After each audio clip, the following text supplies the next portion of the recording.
I just get this in the mail. They have a lot of good things that I heard.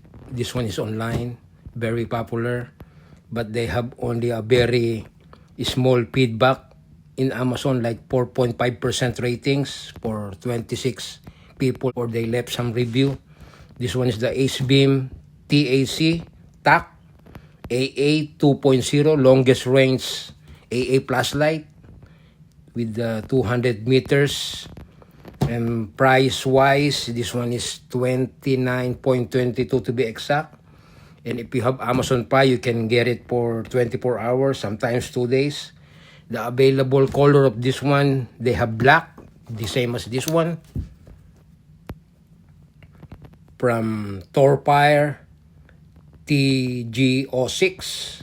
So I just want to, at least I have some another backup if I need it. Same as size of this one. I think this one is discontinued. I have this one for 10 years. So this one is, there's a momentary.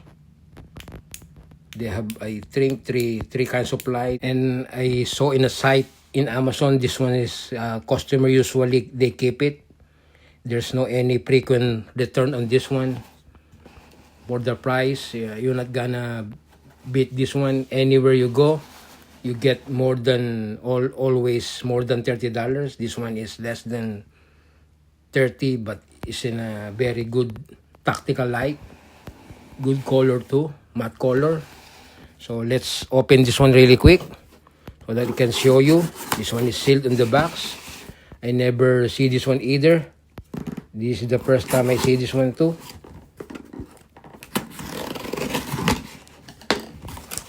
They have a very safe packaging here.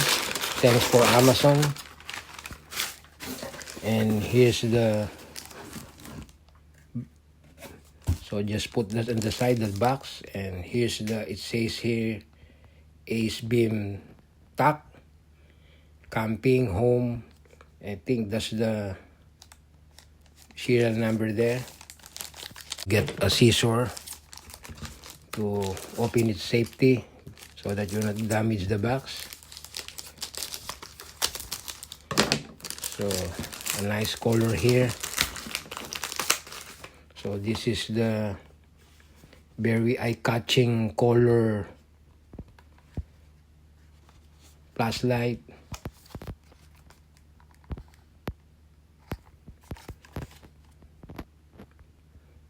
And they can support a regular AA battery, and there's a USB 2 to charge it. The only downside, the battery, you need to remove it and insert on the side. So it's not in a unit like the other unit that you can see. You can just straight put there inside, insert it, and you're ready to charge. But I can deal with that. So at least you don't need to damage the connection there in case what happened. So it's stuck. This is the two diffuser, one clear and one orange. So it's a raspberry pill. That's the first you can see. And after that, the unit. And I think this one is the USB cable. Put that on the side. And here's the, and they have a very little packaging here and liter manual too. So you can just follow the direction here. So what light you want to do, if it is bright or little dim, so it's up to you. This one, all I know is has memory. First, I can see this one is, I get it from, it fell from the lens. So you need to remove it before you use it. Put this on the side. And this is the head. There's no access here in the rear. So you need to remove this to be safe, so that it not damage your battery. Some kind of support. And here's the 1000 mAh, and this is the one I tell you earlier. You need to put the USB there so that you can charge. First, I noticed they have some O-ring there to make sure it's sealed, the water resistant or waterproof, and they put some grease there. So this makers of this flashlight is nice, so to be safe that you're not gonna get some rust there.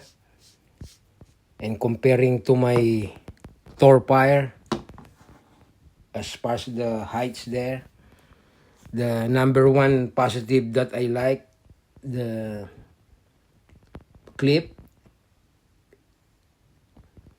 is very solid, is intact to the unit, not my Torfire is just hanging there. This one is not gonna be moved anywhere. It's very tight. The clip too is very strong, and they have a double clip. You can put this one, let's say here's your cap, put there, and you can use it for hiking anywhere you go. So it's freehand. You don't need to hold to your hand. You just put it in your cap there. And size wise is 7/8 of an inch, and then little over 4 1/6, and the head it's exactly inch, exactly weight 2.0 ounces, plus the battery 2.6. So I gave you that idea so that you know what's the weight. So before we go further, I just charge the battery, and I have noticed the positive connection is not fully centered. Hopefully it doesn't affect when you used it. And there's a orange or red light there. So let's check. Let's see if that one is changed when it's fully charged. So let's wait. And it's not supplied by the adapter too. You need to provide your own. So it's out of the box. It's just like less than an hour. It turns to green now, fully route. So let's back to the table. So this is my pretty much collection of my flashlight, and the last I bought is this one. So just gonna show that soon one by one. So let's try now if this one's work for the regular battery, 1.5 volts. Battery is in. Screw in. So it works, but it's not too bright.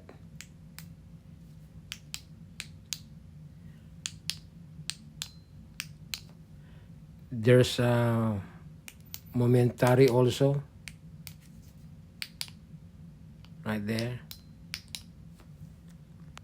Now when you drop the 1000 mAh, let's see how this one it perform. Put the battery in, and now see this one, you can tell is very bright because they have a very high mAh. And put the one of this diffuser. This one is good for reading, so it's not hurt your eyes. And here we go. Just want to show you this Maglite. I had this one for 15 years. The basic one, made from here, still alive. And this one is Lepro. I get it from Amazon. They have a very basic light, just one light, and you can zoom it, you can zoom out. Very high ratings to the Amazon too. And this one for hyper top from Walmart, 250 lumens test. This one is discontinued. I have this for a long time too. From Harbor Freight, this one is Quantum. They're not making this one anymore. I have this for a long time too. Very decent light too. Pen light. This one is a stream light too.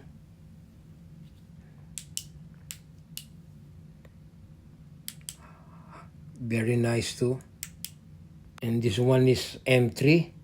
On the road, this one is a very bright light too.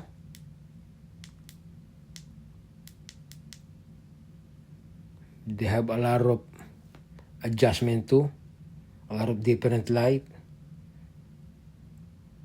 And it's magnetic too. Very powerful magnet. Just press it freely and shut it down. Now is our final ace beam. So this is the main that we need to, I tell you something. And we're gonna try this one later at night today. Later soon. And already show you my all basic collections. So if you want to inventory what it comes with it, so I show you everything's there. Close-up look. And now grab this one, put in the side, and focus to the flashlight. And the last I show you, it's the product certification. There's some information there if you want to look at it, give you a close-up look.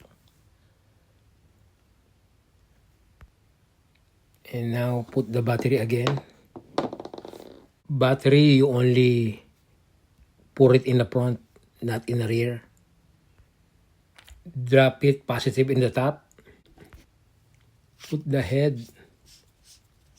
Make it tight. For me, I just use the basic one click.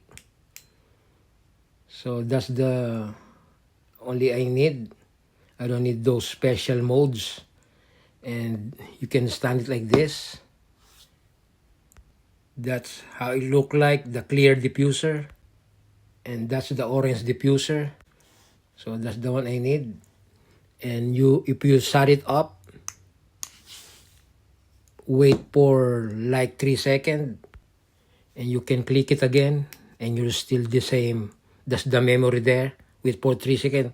If you push this one rapidly, they're not gonna get you the right light after you pour it up. So you need always to wait for 3 seconds. Shut it down. Wait for 3 seconds. And when you turn it on, you're in the same from the last time you used it. That's only the memory. Shut it down again. And the clip is very strong.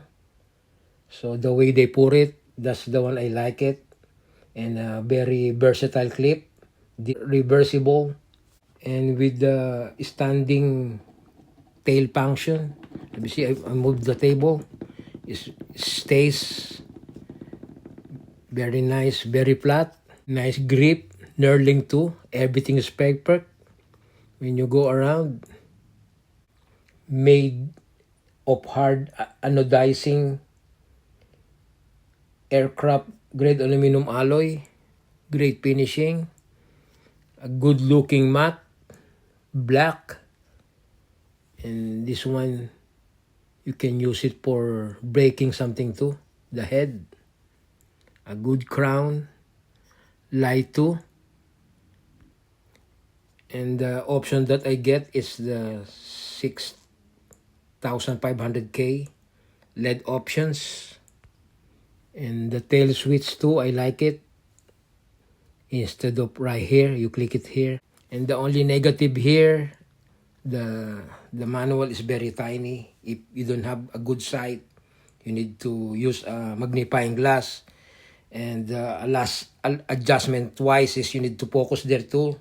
You need to push this 20 times rapidly to get your adjustment.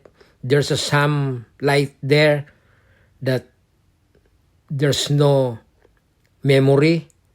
but there's some adjustment there. It has the memory, so just focus on that one.